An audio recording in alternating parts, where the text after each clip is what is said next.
coś po dźwięku. Trochę pani powiedziała, jak pani na imię jak się pani nazywa. Do kamery, proszę. To co, już zaczynać? Are you okay if we record now?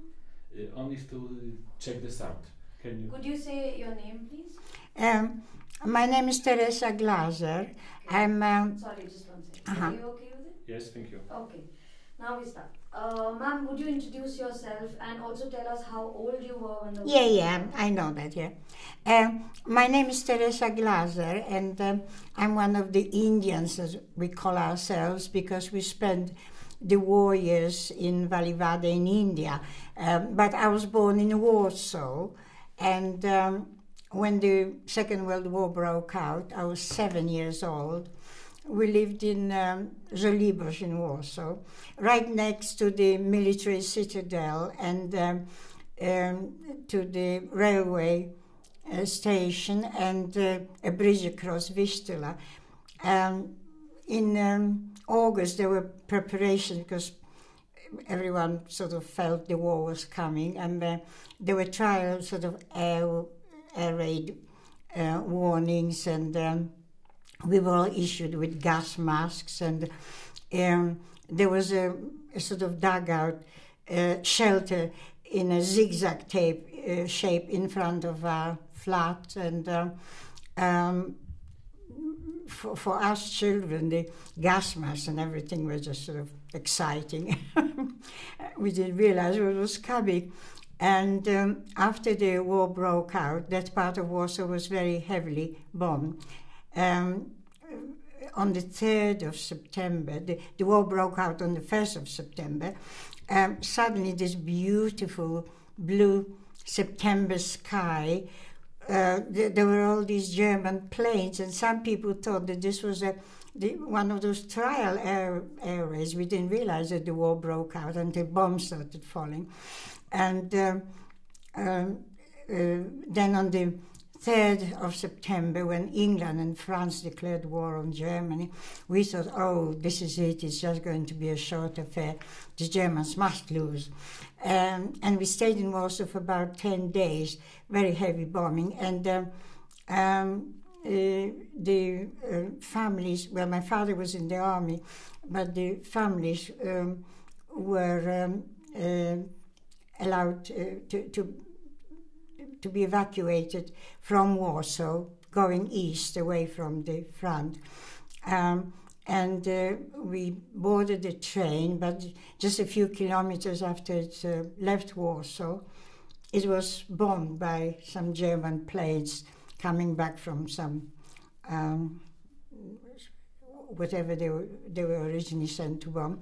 And then we had to hire horse and cart, I can't remember exactly. I remember I have visual memory, and I remember sort of a few pictures. I remember there was one town when there wasn't a living soul. There were just dead horses and corpses lying around. Another village where everything was burning. And when the German planes came, my mother, we would get down from the cart into the ditch, and my mother, I have one younger brother, he was 2 then, he's 5 years younger than I am, and my grandmother was staying with us in Warsaw. She came to visit from the country, but the war caught up with her. And my mother used to get off the cart into the ditch. She would put our heads under my brothers and mine. She said, if they get us, let it be together, or something like that. But my grandmother wouldn't get down. She had I remember she had this sort of black cape and a very funny hairdo. And when these planes came, she was sort of waving her umbrella and cursing these people. And I was looking up from the ditch, and I remember her picture sort of stayed in my mind.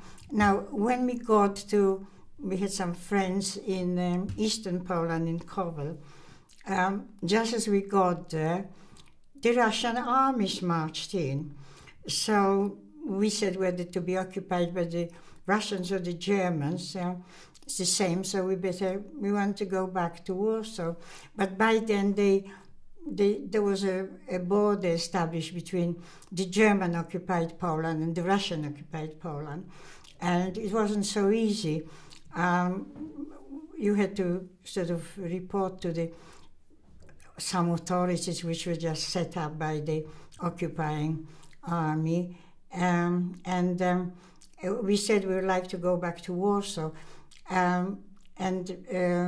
Later on, when we came to deport us, they sort of sarcastically said, you want to go to Warsaw?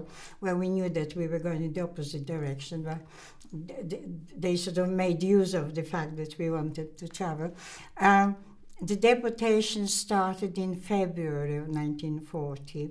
First of all, they deported the people who lived in eastern Poland, military people, policemen, their family.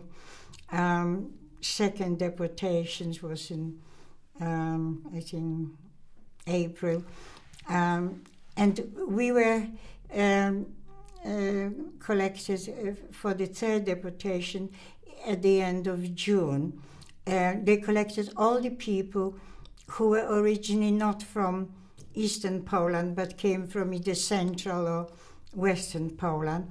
And a lot of Jews. There were some Jewish people who were so scared of the Germans, they fled voluntarily to Russia. But when they saw what it was like inside Russia, they came back.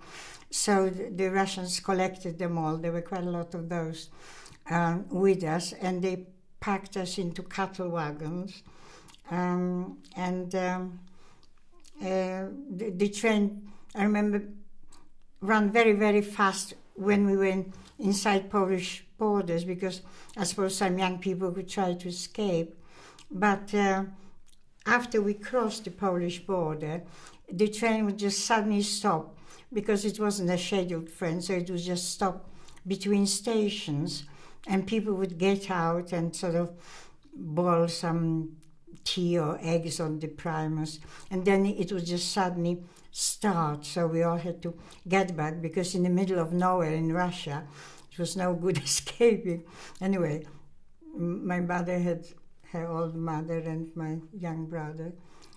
So we traveled for about 3 weeks, I think, and we got to, it was called Novosibirskaya Oblast, Teguldecki Rayon.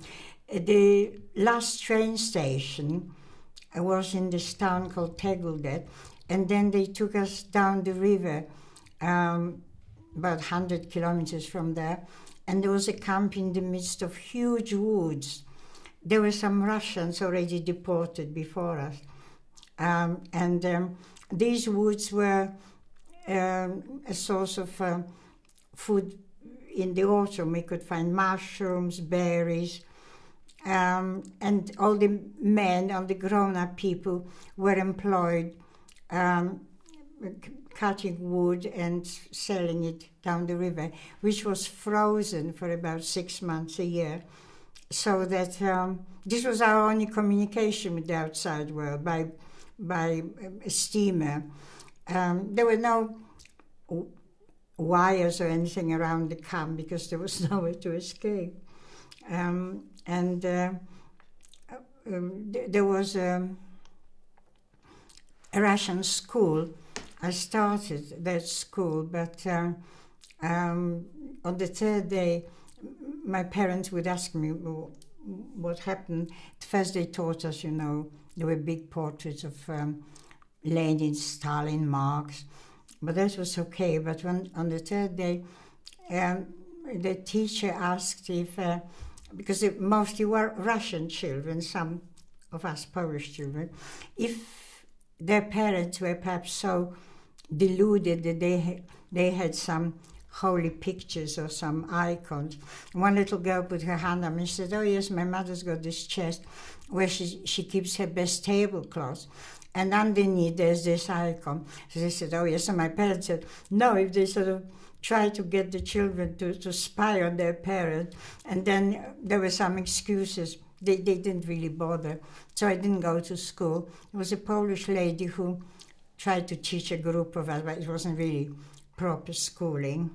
And we spent one winter there. During the winter, there was nothing else to eat, just a portion of bread, which was very sort of heavy black, but it tasted really lovely. And in the winter, my mother would just sort of cut the loaf of bread into 3. We had one in the morning. I was sort of old enough, I was 8 by then, to go around, and we would follow the Russian farmers ploughing the fields and collect if there were any potatoes in the, which sort of winter there, so they were mushy and soft, but we could sort of make something. Well, it wasn't very tasty, but it was edible.